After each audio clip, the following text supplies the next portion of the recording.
par endroits et des bouleversements politiques sans précédent dans d'autres endroits. Et je pense que tous les Africains devraient comprendre qu'est-ce que c'est que ce phénomène, d'où il vient et qu'est-ce qu'il faut faire pour se prémunir d'un tel phénomène. Malheureusement, nous sommes au regret de constater que certains Africains ne se réveillent pas. Et ce que je vais dire n'est que ma pensée à moi, mon analyse, c'est qu'il y a quelque chose qui vient sur l'Afrique de l'Ouest que j'ai appelé l'hiver noir. L'hiver noir arrive. Il sera un hiver très froid, un hiver sanglant, un hiver meurtrier. Vous allez me poser des questions, pourquoi? Salut la famille, bienvenue sur Westside Plus, votre chaîne d'actu. Le 23 décembre 2025, au sommet AES à Bamako, le capitaine Traoré lâche une bombe, quelque chose arrive, je l'appelle l'hiver noir. Un hiver très froid, sanglant, meurtrier. Aujourd'hui, on discute cash de ça. Est-ce que c'est une prophétie réelle ou de la parano? Restez jusqu'à la fin, je vous pose une question qui va faire débat. Mais avant cela, écoutons le discours du capitaine révolutionnaire. Construire des montagnes, de grandes montagnes pour briser le vent de l'hiver qui devrait s'abattre sur nos communautés. Malheureusement, force est de constater que certains Noirs sont là tous les jours à arroser nos troncs d'arbres d'eau fraîche pour qu'ils ne puissent pas brûler. Ils se transforment en loups ou font en sorte que nous, chasseurs de loups, nous ne puissions pas surprendre le loup. Lorsque nous voulons construire nos montagnes, ils brisent les cailloux pour que nous ne puissions pas arriver. Pourtant, l'hiver arrive. Et quand l'hiver viendra, devrions-nous permettre à ceux-là qui combattent de venir se protéger avec nos manteaux qu'on a confectionnés, avec les montagnes qu'on a construites pour nous protéger des vents, ou encore se réchauffer avec nous autour du feu. Telle est la question qu'il faut qu'on se pose. Qu'adviendra-t-il donc du panafricanisme quand l'hiver viendra? L'hiver viendra parce que la guerre se transporte en Afrique de l'Ouest. Les impérialistes font tout pour mettre l'Afrique de l'Ouest à feu et à sang. Mais du sommet de l'État jusqu'à certaines populations, soit nous faisons semblant de ne pas voir venir le danger, ou bien nous sommes nous-mêmes complices de ce qui va arriver. Le chaos pourrait s'installer. Je dis bien pourrait s'installer. Beaucoup de gens pourraient mourir. Nous allons nous entretuer de manière tellement atroce que pendant ce temps, ils seraient là à piller nos richesses, à imposer leur volonté. Et ceux qui vont survivre de cette tragédie n'auront que deux choix. Soit s'unir pour toujours contre l'impérialisme ou se résumer à être des esclaves jusqu'à disparaître. Il faut donc se prémunir de l'hiver noir qui vient. Nous ne pouvons pas comprendre que les Noirs en Afrique de l'Ouest ici prient Dieu que les terroristes tuent des populations noires. Nous ne pouvons pas comprendre que des chefs d'État lâches se cachent derrière des médias, soi-disant médias, pour décourager, insulter, activer la haine entre les populations. Ces individus qui sont sur leur plateau, qui tous les jours du matin au soir crachent leur venin toxique pour attiser la haine entre les communautés, ils sont généralement très vilains. Avec leur gueule de musaraigne, ils ne savent que faire cela. Regardez-les bien. Ils sont là avec des yeux de drosophiles sauvages. Tous les jours, c'est cracher du venin. Ils cherchent à diviser les communautés. Sur les réseaux sociaux, ils sont là et ils sont nombreux. Pourquoi est-ce que nous, Noirs, cherchons à cultiver la haine entre nous? Et par hypocrisie, on se dit frère.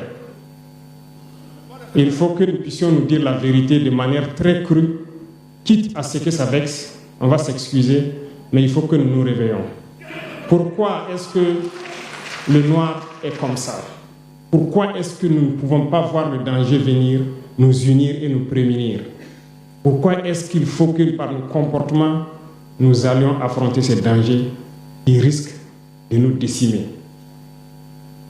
Mais d'autres ont fermé les oreilles.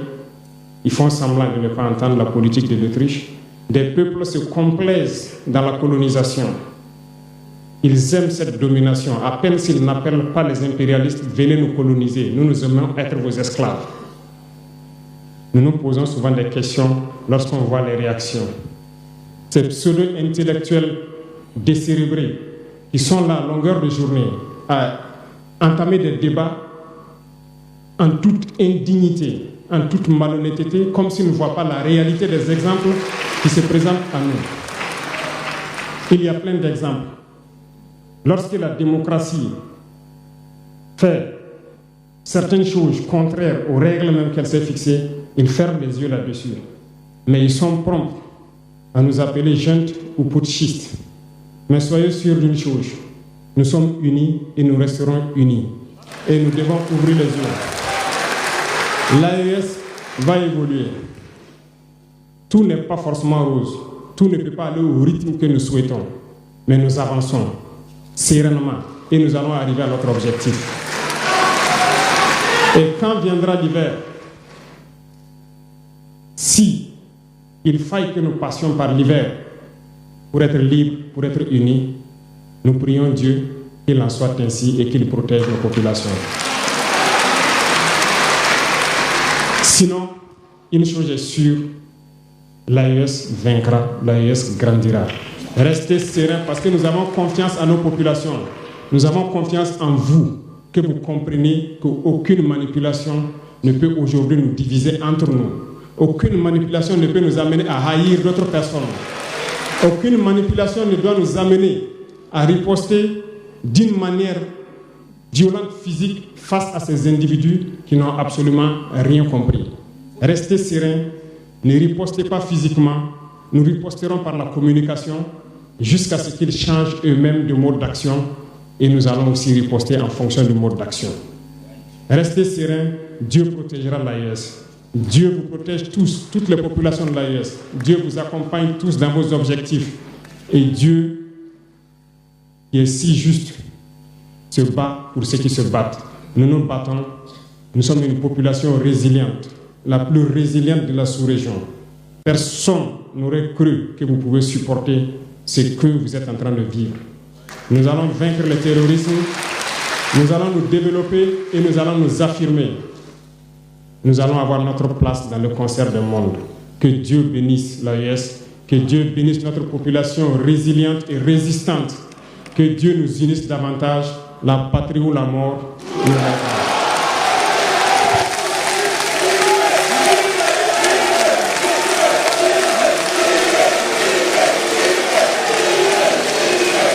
Merci.